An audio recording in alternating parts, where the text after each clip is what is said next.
for the characters they produce. He's won 9 races from 13 starts, 5 straight stakes, and more money, $1,719,000, than any 3-year-old in history. Snow Chief, the early Derby favourite, is prepared far from the lush bluegrass meadows of Kentucky. He does his training under the hot Mexican sun at the famous Caliente racetrack where Farlap won his only race outside Australia. Snow Chief was bred for $2,000, just a fraction of what you'd expect to pay for a top thoroughbred. It turned out to be a bargain of fairy tale dimensions for former vaudeville star and co-owner Ben Rochelle. I feel that I'm walking around in a dream, and one of these days I'm going to wake up and it was only a dream. It may seem like a dream, but his partnership with former electrical engineer Carl Grinstead is as harmonious as any stage performance. I let Carl call all the shots. I'm a limited partner. I don't have to make any decisions, so nobody can point a finger at me and say, what the hell did you do that for, you know? He wanted me to run it, and he didn't want any part of it. And I said, do you want me to discuss it with you? And he said, well, you can ask me, but I probably won't give you any answers. Quite a duo and quite a horse. Probably the most famous character of the last decade has been 3 times Derby winner Angel Cordero Jr., the famous jockey, unfortunately missing from today's field following a sensational accident a few weeks ago at Santa Anita. Challenges to Snow Chief could come from Magambo, a winner by 10 lengths in last year's Champagne Stakes, or from a rare British entrant in bold arrangement. The Kentucky Derby is traditionally run on the first Saturday in May and is just as big in the United States as the Melbourne Cup or the Golden Slipper are here in Australia. Today, the race is affectionately known as the Run for the Roses, derived from the fact that the winning horse is decorated with a magnificent garland. Who'll wear that garland for 1986? In a moment, we're going to Churchill Downs and we'll join our commentators Jim McKay and Jack Whittaker, but firstly, this break. Our World, the final journey. The post-parade or the pre-race parade and all of the excitement and the tension associated with the 30 minutes or so leading up to these big races. Snow Chief looks like starting one of the shortest price favourites in recent years. He was most impressive in winning the Santa Anita Derby and the Florida Derby. In fact, he's the winner of his last 5 races straight, and it'll certainly be a real fairy tale story if Snow Chief, owned by Ben Rochelle, the former vaudevillian, and Carl Grinstead, can take out the Kentucky Derby for 1986. If you haven't seen a satellite coverage of a Kentucky Derby in past years, you'll be rather surprised, as I was the first time I saw this satellite some years ago, at the rather antiquated grandstand they have at the Churchill Downs track. It looks to be probably 30 or 40 years old, but it's become almost as legendary as the race itself, and it's known worldwide for its famous twin spires, which stand out monumentally every bit as much as the Eiffel Tower, according to the track locals in Louisville, Kentucky. The Derby, in its 110-year history, has been won by some mighty horses. The Triple Crown races, the Preakness Stakes and the Belmont Stakes, only 11 times in those 110 years has the same horse been able to win all 3. And that list of winners, of course, includes famous names like Secretariat, Citation, War Admiral, Count Fleet, Assault, Sir Barton, Gallant Fox, Omaha, gee, a galaxy of stars. We're taking you live now to the Churchill Downs racetrack in Louisville, Kentucky. Commentator Jim McKay. What about your post position? You've drawn outside and you're surrounded by speed. How does that affect your strategy? Well, after looking at the form, I think most of the speed is on the outside. I've seen maybe 1 or 2 horses inside that have little speed, but I don't think they should bother me. My horse has got a world of speed if he wants to use it. He flew out here yesterday morning in 22 seconds and galloped out 3/8 of 34. So if Alex has to use him, he can use him. Okay. Well, best of luck to you. Thank you for being with us. And we'll go back to Jack Whittaker now, who's got the other half of the Snow Chief team. Thank you very much, Charlesy. Here's one of the champion pool players among the jockeys. This is Alex Solis, who has had the ride on Snow Chief since his 2nd race. How did he blow out the other day, Ali? Well, he handled the track very nice that day. He really liked him. I was very surprised how good he liked him. Being 5 or 6 days here, so that was very, very good. Now, the big problem in the Derby, of course, is that extra furlong. Did you feel you had a lot of horse left after the Santa Anita Derby? Well, after the Santa Anita Derby, he kept on going after the wire. He don't really want to pull up. I went to stop on the 4.5. The pony boy stopped him, but he want to keep running after the wire in the Santa Anita Derby. Well, that sounds good for today. Good safe trip, Alex. Thank you very much. Jim McKay? Okay, Jack Whitaker in the jockey's room. They call it the Run for the Roses. The price on roses going up every day.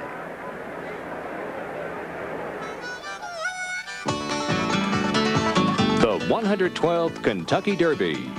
This ABC Sports exclusive is brought to you by Chrysler Plymouth, where making Made in America means something again. By Citizen, no other watch expresses time as beautifully. And by Hewlett-Packard, the people who turn your business computing problem into a business computing solution. Did you wear fake jewelry often? Sizes, and they also come in all prices. Much has been made that Snow Chief, for example, was by a $2,000 stallion out in California. They do come much higher. For example, last July at the Keeneland Pavilion down the road in Lexington, Kentucky, one yearling, a horse who has never had a human being in his back, untested in every way, went for $13,100,000. He's a son of Nijinsky II out of My Charmer, who also was the dam of Seattle Slew. Ironically, Seattle Slew himself was sold as a yearling for $17,500. Here is Snow Chief himself, now second favorite in the betting. They still don't want to believe him, despite 5 in a row. He's quite a story, however, and here it is. They call them the Sunshine Boys, 2 septuagenarians who took their mare to a stallion who stands for what sounds like a senior citizen's discount, $2,000, and came up with the favorite for the Kentucky Derby. Carl Grinstead's a retired engineer, Ben Rochelle, an old song and dance man who likes the Sunshine Boys label. If I'm going to be compared to George Burns and Walter Matthau, that's to me is flattery. I can't hide the fact that I'm an old guy. What the hell is the use of kidding yourself? You're when you get to be 75, you're old, period. And a lot of guys don't even get there. I've had a fun life, really. Show business. Ben and his wife, Jane Beebe, toured for 25 years in show business, including this 1944 Roy Rogers Quickie. Ben says the Kentucky Derby is great, but nothing can replace that quarter of a century on the road. This is akin to show business, right? Horse business. Well, he looks mighty good, doesn't he, Carl? Oh, fine. They're performers, just like we were when we were on the stage. We were performers, too. And we happen to have one hell of a performer, Snow Chief, right?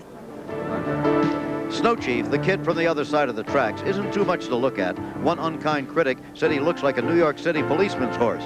But he's rich now, a self-made horse, if you will, the youngest equine millionaire of all time. A year ago, no one could have foreseen it. Because he was sent by the owners to the minor leagues for his early training, to the dusty backstretch at Agua Caliente in Mexico. Fortunately, he was in the hands of a very good judge of horseflesh, Wilfredo Martinez. It's very difficult. I don't think I can get another. If I probably die and born again, I don't think I get another Snow Chief. Well, he won't have to die and be born again, as he said. Snow Chief may be enough. From Mexico, he went to the glamour of Southern California. This is one we want. We win this one, we're headed for Louisville. His rider, Alex Solis, came from the famous jockey school in Panama. As for owner Grinstead, who had serious surgery a year and a half ago, he feels that Snow Chief has renewed his love of life. It's sort of a Cinderella story, that's one expression. Or the poor boy makes good, or we're from the wrong side of the tracks. He's done more for me and something to live for in this year and a half. And he's only been running, that was a year and a half ago, and he's been the greatest medication I've had than anything I ever took out of a bottle, including liquor. Just before the Santa Anita Derby, we saw Carl riding the escalator toward his box, but somewhere on the way he got lost. That happens at racetracks, but when your horse is in a race like that? So co-owner Rochelle and Grinstead's wife Pearl had to carry the burden of rooting Snow Chief home. It really was no burden for Ben. Mr. Show Business was more than up to the task.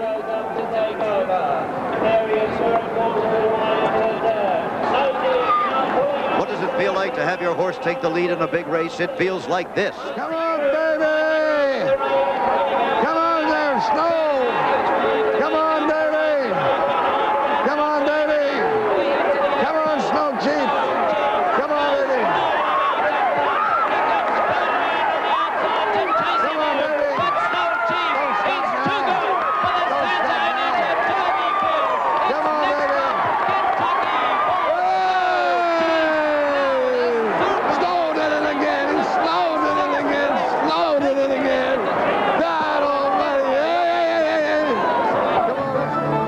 Look at all those people. Everybody's your friend when you have the favorite in the Derby, even the New York Times. New York Times, please.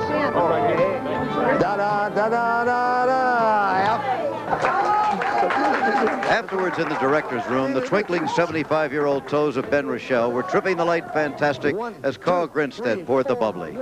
Light begins at 40. Heck, 40's just a preview if you hang in there.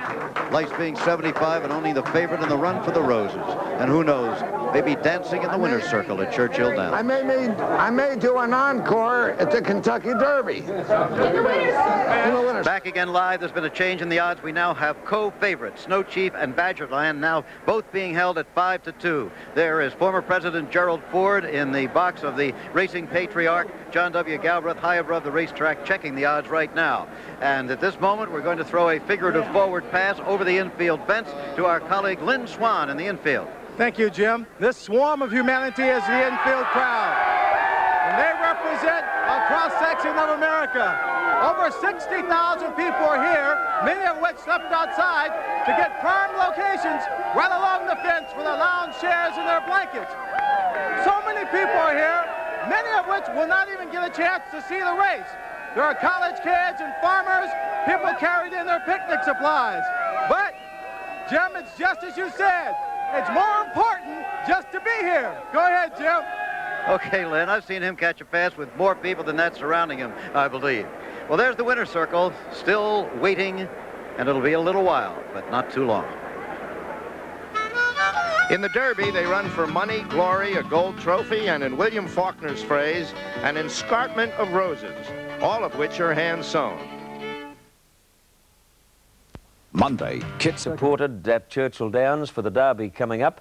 It was expected that Snow Chief would start a pronounced favourite, but now Badgerland has come in, and Snow Chief and that horse are joint favourites coming into the Derby for 86. Let's go back to Louisville, Kentucky. There's the only owner ever to have won the Kentucky Derby and the English Derby at Epsom, John W. Galbraith, the former owner of the Pittsburgh Pirates, and at age 88, the first citizen of Columbus, Ohio. Standing by in the paddock, a man covering his 15th Kentucky Derby, Jack Whitaker. Jack? Thank you, Jim. A lot of changes going on here at Churchill Downs, and a big one coming up.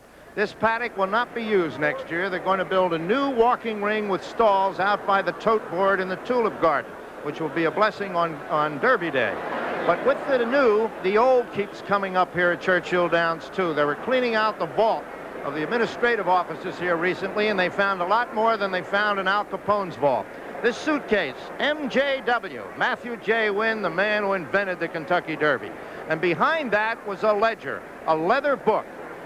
The first records of the Louisville Jockey Club in 1875, Monday, May 17th. The second race, the Kentucky Derby.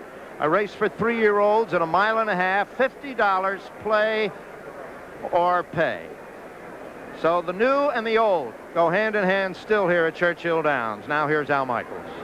Well, Jack, one tradition that obviously continues, betting. And there is a live shot. The pari-mutuel machines in fine working order, obviously. Last year, $5.7 million was bet at this track on this race alone, and more than $14 million at other tracks and through off-track betting. There are the odds. Again, the colors of the jockeys, silks reflected on the left-hand panel. Ferdinand at 17-1 with Shoemaker, Magambo, and Bold Arrangement each 8-1. Vernon Castle 12-1.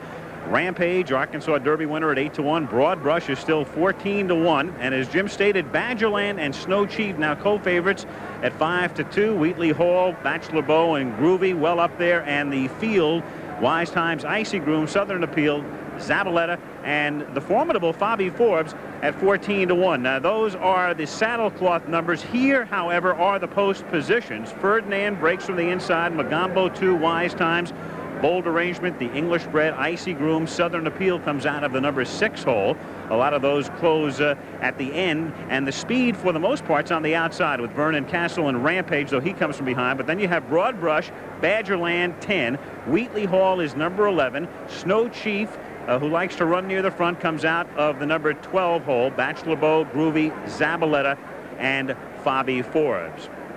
Well, the last time a Cal-bred won the Kentucky Derby, 1962, that's 24 years ago. The horse was decidedly, the jockey was Bill Hardtack, who rode in 12 Derbies and won 5 of them, along with Eddie Arcaro That is the all-time Kentucky Derby record. Bill Hartack is our analyst. And Bill, let's follow up on Snow Chief. Even though he is the co-favorite, he was the morning line favorite at 6-5. Is the horse that good to have been 6-5 morning line? Well, I think the odds are now reflecting a true form, though I am a little bit surprised that they've made Badgerland co-favorite with him.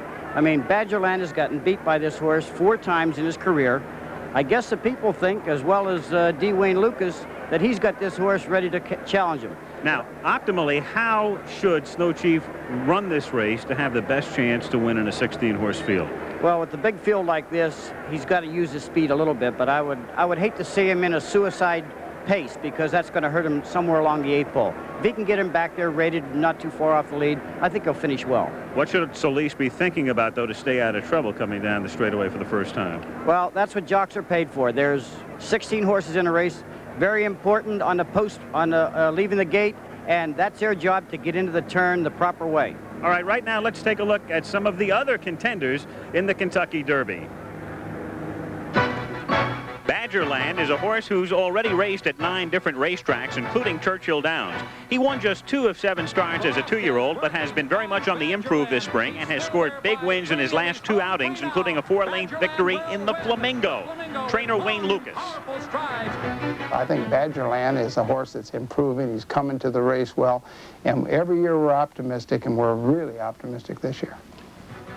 Ferdinand is a grandson of Northern Dancer, the world's finest sire. He's finished in the money in all 4 starts this year, but hasn't won since the 29th of January at Santa Anita. Ridden by 54-year-old Bill Shoemaker, he's trained by 73-year-old West Coast legend Charlie Whittingham, who last came to the Derby in 1960 and has said he'd not be back until he thought he could win. That's what I said, and he better be that good or catch me in short pants, won't it? I think that he's improving, Ferdinand. In fact, when he got here, he's training better now than he ever trained any time in his career. Mogambo is a horse who can be described as extremely promising but erratic. Named for a 1954 movie starring Clark Gable, Mogambo is owned by Peter Brandt, a prominent polo-playing Connecticut paper manufacturer, who was a part owner of '84 Derby winner Swale. His trainer is Leroy Jolly, who's looking for his 3rd Derby victory and who sums up Mogambo this way. He's very easy to rate, and it comes from off the pace, and it's just a totally different horse in races than he is in the morning. Broad Brush has won 7 of his 9 career starts, despite his tendency to loaf on the lead. Bred in Maryland, Broad Brush comes to Louisville on the heels of a big win at the Wood Memorial at Aqueduct 2 weeks ago. Looking for his 5th straight stakes win, he's trained by a superstitious 40-year-old former Green Beret, Richard Small, who personally drove the colt to Louisville in an overnight van trip this week just to make him feel at home. A couple times a week, I'll just put him in the van in the afternoon and drive around from the country or down the inner harbor. He really enjoys it. He's very alert and attentive, and he seems to relax him. One other contender we'll tell you about is Bold Arrangement, the English bred who looked so good recently in the Bluegrass Stakes, and we'll detail that imports story when we come back. No English-bred colt has won the Kentucky Derby since 1959, when Tommy Lee crossed the finish line first under a young Bill Shoemaker. One sure thing about the tension mounts at the Churchill Downs track in Louisville as the Derby draws near. Let's go back there now.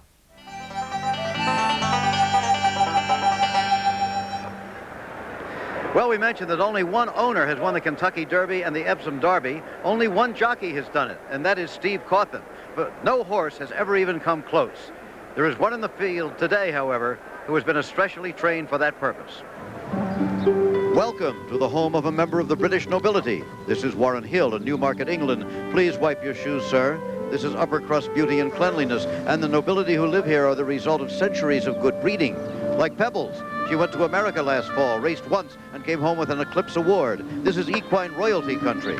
Food for the royal table is, of course, specially prepared. Each horse receives a helping of raw eggs, topped off with a generous portion of Guinness beer. No accounting for royal taste, just give them what they want. From these stalls comes a horse who now tries an unprecedented double, the Derby Derby Double. Bold Arrangement has been prepared to win in Kentucky, and Clive Britton trained him for the trip. We felt it was about time that we took a really good horse over. and had a crack at something like the Kentucky Derby. He's got the equipment to race in America. Probably some horses that I've trained I wouldn't want to take, but this is one that I think is ready-made for the job. He's very athletic. He's not too heavy in the shoulder. He's extremely sound. He should handle the track with every confidence. It's a big adjustment from the grass courses Bold Arrangement is used to the dirt of Kentucky. So he was worked out on a special sand track this winter. He stood all the sand kicking back in his face and handled the left-hand turns extremely easily. And who is this man with the patriotic name, Clive Britton? Well, he's the trainer of Pebbles and a creative thinker, sort of a British Wayne Lucas who installed a satellite dish so that he can pick up horse races from America. He's successful enough to live in this beautiful mansion. He is also the author of this very bold arrangement. The horse is called Bold Arrangement, and I suppose really in the back of my mind I've got a bold plan. I'd love to win the Kentucky Derby and then come back and let him have a crack at Epsom, you know, the real Derby. Yes, Clive, but this is the real Derby, so he better be ready today. Well, there is Charles E. County, our reporter on horseback, and on her hard hat is the ABC Microcam, a color television camera, the heart of which is no bigger than your thumb. We use it on the umpire in the Little League World Series, on Rod Dixon in the New York City Marathon, and there is the view from there. Charlesie? Well, Jim, I'm back here in the stable area. We're waiting the 16 horses for the Derby to start walking over, and there you see the first of them coming now through the crowd. It's been very much a carnival atmosphere back here all day long as the people have walked and looked through the stable area, partying, festivities, drinking and walking around and looking. And now the horses are beginning to make their way through. There's almost more of a crowd than they can find their way through the traffic here. And of course now they'll make their way across to the grandstand where Jack Whitaker is in the paddock. All right, Chelsea, thank you very much. Bold Arrangement's regular rider is Pat Ederty, who's in suspension now because of some careless riding in Europe, and they've honored that here. So Chris McCarron, one of our big stars in American riding, has the mount. And Chris, that's kind of justice since you lost about 3 or 4 Derby hopefuls due to injury. How about the British friend of ours? Do you know him very well? Well, I got acquainted with him 2 days ago. I got on him Thursday morning and Friday morning. We gave him a little blowout on Thursday morning. I also galloped him on Friday morning, and he seems to have acclimated very well here. And he got over the racetrack here very well. He seems to handle the sandy surface with no problem, and I look for him to run big. How about the start? They start them a little differently in Europe. Is it going to be a problem, do you think, here with the bell and the noise? Well, I don't think it'll be a problem. It's quite true. They do start them differently in Europe. They tend to break them a little bit slower, and they don't teach them how to break very quickly. But over here we have a different style. You have to come out of there running. But he has run here once, and it usually only takes a horse one start to get acquainted with that. Well, we wish you a safe trip and a good one. Thank you very much, Chris. Thank you, Mr. Whitaker. Well, Lynn Swan, what are you up to? Well, a little Kentucky bourbon, some water, some sugar, and a little sprig of mint here, and you've got a mint julep. Not just any drink, but the most hospitable drink here in the South. This is official libation of the day, and after today's race, the winner will be toasted this drink in a silver mug. A recent addition to Derby lore is the Derby pie, made from a secret recipe that includes chocolate and walnuts and hundreds of calories. Tuesday at 8:30. Okay, the race now about a half an hour away. The activity building here at Churchill Downs in Louisville. Let's update the odds. Ferdinand at 17-1. A few years back, you couldn't get 17-1 with Shoemaker if you were riding Mr. Ed. Magambo and Bold Arrangement at 8-1. Vernon Castle, who was 30-1 in the morning line, 12-1. Rampage is still holding at 8-1. Broad Brush, a pretty good bet at 14-1. Not a bad horse. Badgerland is 5-2. Wheatley Hall 50-1. And now Snow Chief is the favorite again, as you can see from the last click, 2-1. Bachelor Beau at 50-1. Groovy, a front-running horse who has faded in the past, 60-1. And Fabi Forbes, the best of the field at 14-1. Let's go to the track now, and Charlesie again. Well, I'm here with Ferdinand, and he's walking over accompanied by his trainer, Charlie Whittingham. Ferdinand looking very well, reminiscent of his sire, Nijinsky. And Charlie Whittingham, 7 times the nation's leading trainer. He wanted to be a jockey, but grew too tall. And there you see Charlie Whittingham accompanying his horse, Ferdinand, to the paddock. Jack?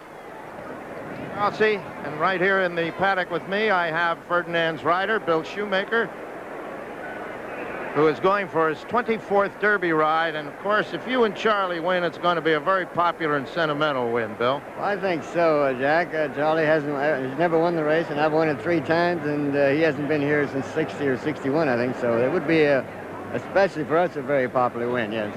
Can Ferdinand do it for you, do you think?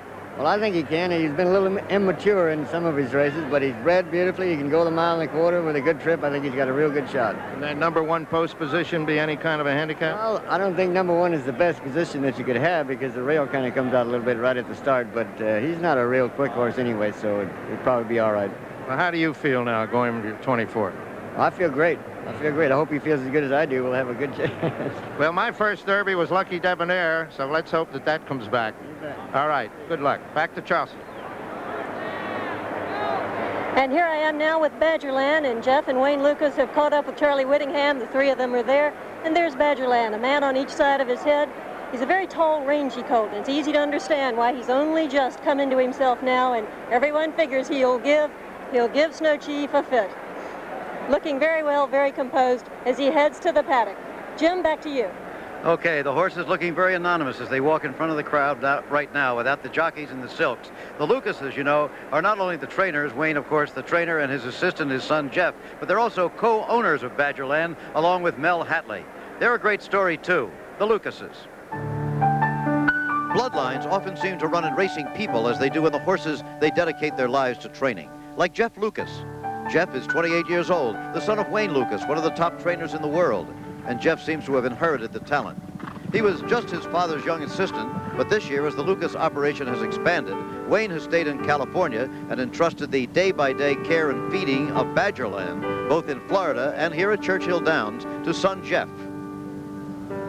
Being here at this time of year is a thrill. It's something you work for. And if you're going to be in this game, you want to be here in Louisville in May. For the most part, we're trainers. But along comes Badgerland. Here's a horse that is treated like just another horse in the barn. He's treated the same as any other horse we have, any other 3-year-old prospects. Just so happens he's the one that develops.